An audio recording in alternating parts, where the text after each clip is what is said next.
Welcome to Tales from the Periodic Table. I'm your host, Ron Hipschman, and today we're going to talk about the element osmium. I have a sample of osmium right here. It's in this glass vial. You can sort of barely see it there at the bottom. It's kind of a black residue. I put this on my scanner to make it more visible. Let me magnify that just a little bit. You can see here that in its powdered form, it appears as an almost black powder, not a metal. Here we see the beautiful periodic table produced by Theodore Gray. As I've mentioned in previous episodes, Theo has written one of my favorite books called The Elements, which I encourage you to pick up. It's a fantastic book with great photography. Check out his fantastic website, periodictable.com. Osmium is the 76th element in the periodic table. Its atomic number is 76 because that's how many protons are in its nucleus, and that is what distinguishes it as a unique element. In 1803, Smithson Tennant made a solution of aqua regia, a mixture of concentrated hydrochloric and nitric acid. He noticed when he dissolved crude platinum in the aqua regia, it would slowly dissolve away, as you see here. However, a black powder residue remained behind. Even aqua regia would not dissolve. Earlier chemists who performed this experiment assumed the remnants were forms of carbon, probably graphite. Tennant continued to work with the residue and eventually found it contained two metals, which he called iridium, our next element in this series, and osmium. He gave the element the name osmium from the Greek osmi, meaning a smell, because in its powdered form, osmium gave off a strong odor, somewhere between that of chlorine and garlic. We'll come back to that smell in a bit. Osmium is a member of the platinum group of metals. The 6 platinum group metals are ruthenium, rhodium, palladium, osmium, iridium, and platinum. They have similar physical and chemical properties and tend to occur together in the same mineral deposits. Osmium only occurs as a minor component within platinum ores. However, platinum does occur in its native form, though it's exceedingly rare. These are some of those rare platinum nuggets. These are even rarer osmium flakes, weighing a total of 10 milligrams from the Urals in Russia. They were probably washed out of platinum deposits, much like gold is washed out of gold deposits, and then panned out of streams. One of the places where platinum is mined is South Africa's Bushveld Igneous Complex, just to the north of Pretoria and Johannesburg. Platinum, the red stars, is found on the borders of the geological zones. Osmium is really a byproduct of mining for platinum, nickel, and copper. Osmium is pretty pricey stuff. Depending on purity and the quantity you buy, you'll be paying around $13,000 per kilogram.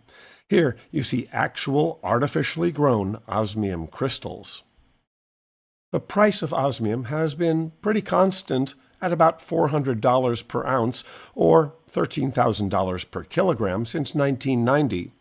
Just FYI, the current price of gold in 2023 is about $64,000 per kilogram, 5 times the price of osmium. I find this a bit odd, given osmium is rarer than gold in the crust of the earth, as we'll see. Figures for the world's production of osmium are hard to find, but I believe the maximum amount produced today is only about 1,000 kilograms per year, probably less. That would be a solid cube that measured only 35.4 centimeters, or 1 foot 2 inches on a side, a startlingly small amount. Even more startling, this cube would weigh 1 metric ton, or 2,200 pounds. More on osmium's incredible density in a bit. The element osmium is one of the rarest we've dealt with so far. coming in as the 50th most abundant element in the universe by mass, only 3 parts per billion. A little less abundant in the Sun, it makes up only 2 parts per billion of its mass and is the 51st most abundant element there. It's the 44th most abundant element in meteorites at 6.5 parts per 10 million. Uncommon in the crust of the Earth, it's the 79th most common element at 1.8 parts per billion. 1/2 as common as gold at 3.1 parts per billion. Osmium is undetectable in the oceans of the Earth. And lastly, like most of the elements in the upper reaches of the periodic table, there's no osmium in us. Because of its rarity and difficulty in mining and refining, osmium is considered an endangered element with rising risk from increased use. Unlike the blackish powder we saw at the top of this talk, when you melt osmium into a bead of solid metal in an arc furnace, you get a very beautiful bluish silvery metal. There are very few metals that show as bluish. This complicated version of the periodic table shows the evolution of the elements through the history of the universe. Here, you see each element square with a tiny chart of its own showing that element's growth over the age of the universe by various processes. Osmium is here. I understand this looks complicated, but let's look at just osmium a little closer. The horizontal axis of this square represents time from the Big Bang until now. The vertical axis shows the proportion of osmium created by various processes. A little less than 1/5 of the osmium present today is believed to be produced by dying low-mass stars, the magenta area. Most of the rest is produced in supernovae, the yellow area. A very, very small portion, almost invisible, that green icing on the top, is produced in neutron star mergers. Each element has many different forms. For each specific element, the number of protons in the nucleus is the same, 76 protons for osmium, but there can be different numbers of neutrons in the nucleus. All these different forms, called isotopes, are chemically identical to each other, but with slightly different weights. The number you see next to the chemical symbol is the total number of protons and neutrons in the nucleus. There are 35 isotopes of osmium, and of these, there are 5 stable, non-radioactive isotopes. These 5 stable isotopes are found in different proportions in nature, from about 2% to over 40%. If you look carefully, you'll notice that these 5 don't add up to 100%. Close, but only 98.39%. The missing 1.61% are long-lived radioactive isotopes, osmium-184 and 186, which we'll see in the next slide.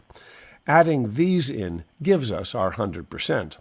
By the way, the word isotope comes from the Greek isos, meaning same or equal, and topos, meaning place, since all these various forms of osmium occupy the same place in the periodic table. Of the radioactive isotopes of osmium, these are the longest lived, the ones with half-lives over 1 hour. More on half-life in the next slide.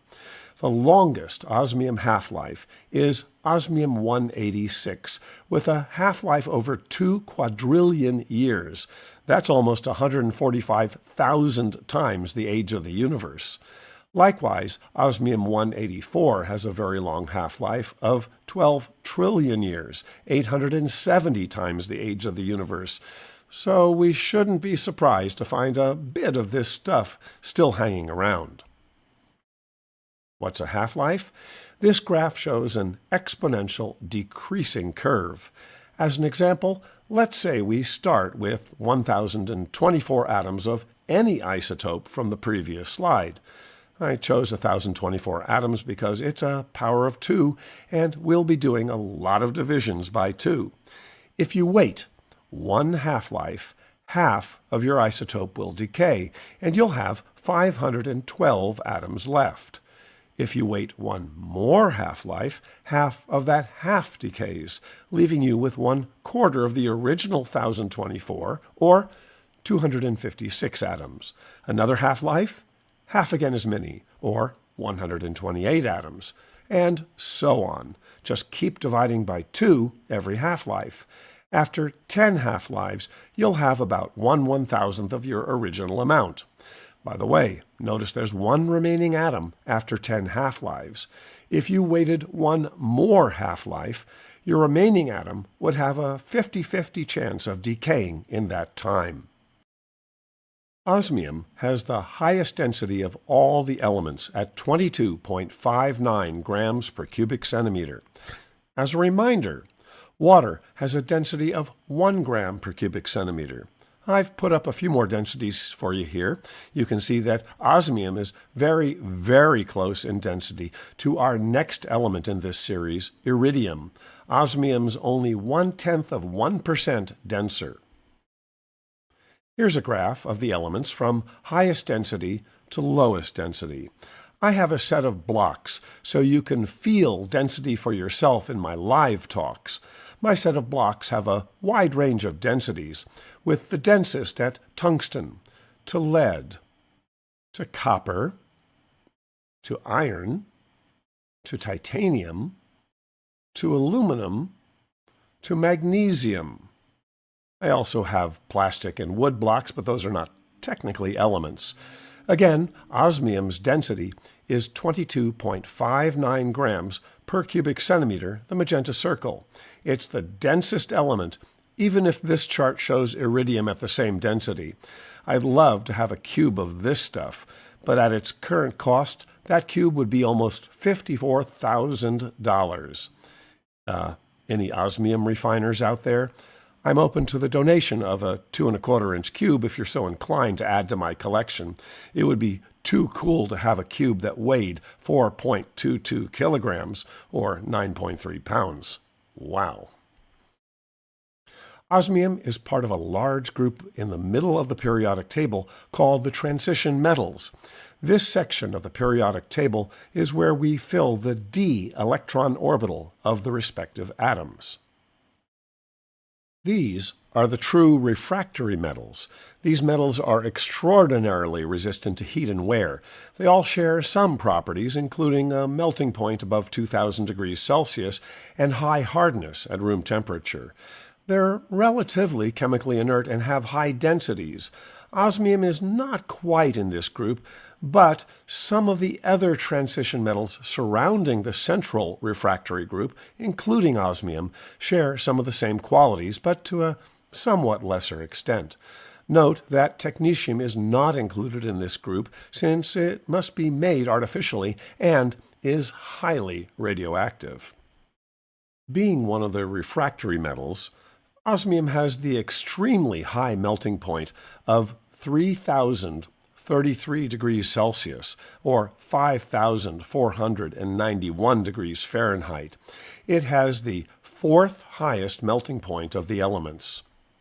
Osmium boils at a blistering 5,012 degrees Celsius, or 9,054 degrees Fahrenheit, giving it the 4th highest boiling point of all the elements. That's a whopping 1,979 degrees Celsius above its melting point. Osmium has the 23rd largest liquid temperature range of all the elements. If we compare the size of the osmium atom to that of hydrogen, we'd see something like this. The osmium atom is 3.5 times the size of hydrogen. Here's the electron structure. By the way, a picometer is a trillionth of a meter. Atoms are impressively small. Looking at all the element sizes, here we see them sorted from largest, cesium at the top left, to smallest, helium at the bottom right. Osmium has the 29th largest sized atom of the elements. Osmium is pretty hard stuff, coming in at 7 on Mohs scale of hardness, about the same as quartz. Here's a chart of the element hardness from the hardest, boron on the left, to the softest, cesium on the right, obviously not including liquids or gases. Osmium is the fourth hardest element between tungsten and rhenium, our two previous elements. Osmium has the fifth lowest rate of thermal expansion of all the elements, only 5.1 parts per million per degree Celsius. This means that if you had a 1 meter long bar of osmium and you heated it by 1 degree Celsius, it would get longer by only 5.1 millionths of a meter, less than 1/10 the diameter of a human hair. A pretty low expansion rate. Here's the periodic table of the spectra. Osmium has a moderately complex set of emission lines across the spectrum. If I increase the contrast, you can see this more plainly. These emission colors uniquely identify it as osmium to scientists. No other element gives off this set of colors. Let's take a look at a few applications of osmium, and there are only a few I could find. Osmium is so rare and so expensive, its applications are somewhat limited. However, there are a few interesting applications that use its high hardness, its density, or high temperature refractory nature. An osmium-iridium alloy, sometimes called osmiridium, was and is used on the tips of fountain pens. With its high hardness, the pen point lasts significantly longer, and you have rare metal bragging rights. The marketing material claims the osmiridium tip ensures this pen an infinitely longer life over normal fountain pens. Quite a claim. Also tipped with osmium or osmiridium, this phonograph needle was more wear-resistant. Kids, this was back in the days before streaming, when we actually owned the media containing our music and could play it without an internet connection. I love the marketing. A long life tip of osmium, welded to a needle of tempered steel at temperatures more intense than the fires of hell. Result? It's tougher than Satan. It's smoother than satin. Don't know how they went about proving those claims. The pale yellowish crystals in the glass vial on the left are osmium tetroxide, an extremely toxic and volatile chemical. It contains central osmium atoms surrounded by 4 double-bonded oxygen atoms.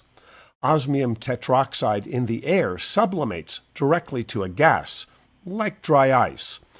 This gas, even in vanishingly small quantities, apparently has a smell described as chlorine-like or even slightly garlicky. You don't want to put this up to your nose, though. Osmium tetroxide can cause permanent respiratory and eye damage. This is nasty stuff and must be handled with eye protection and gloves in a fume hood. Osmium tetroxide is used as a biological stain for transmission and scanning electron microscopy.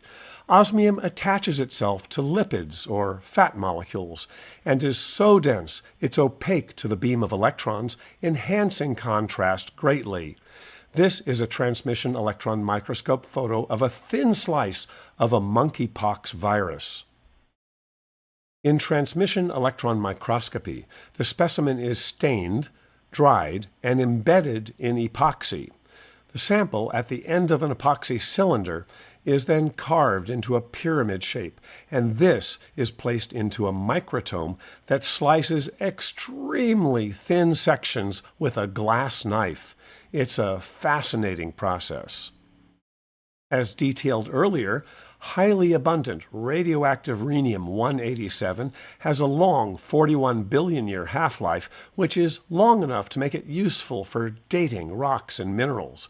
Rhenium-187 decays by beta emission into stable osmium-187, and by comparing the amount of the two isotopes, one can determine how long the containing mineral has been around. This works for minerals where you might find rhenium and osmium, such as gold, copper, and nickel ores. Please note I've grossly oversimplified this process, but you get the basic idea. Aside from a tiny bit possibly absorbed from the environment, your body does not use osmium, and it has no known natural biological functions. As an aside, the ultimate funk group, Parliament, with its amazing leader, George Clinton, released their first album, Osmium, in 1970. Osmium was re-released 20 years later, but this time with the title rhenium, the previous element in this series of videos. I'm comforted by the fact that George Clinton is as obsessed with the periodic table as I am.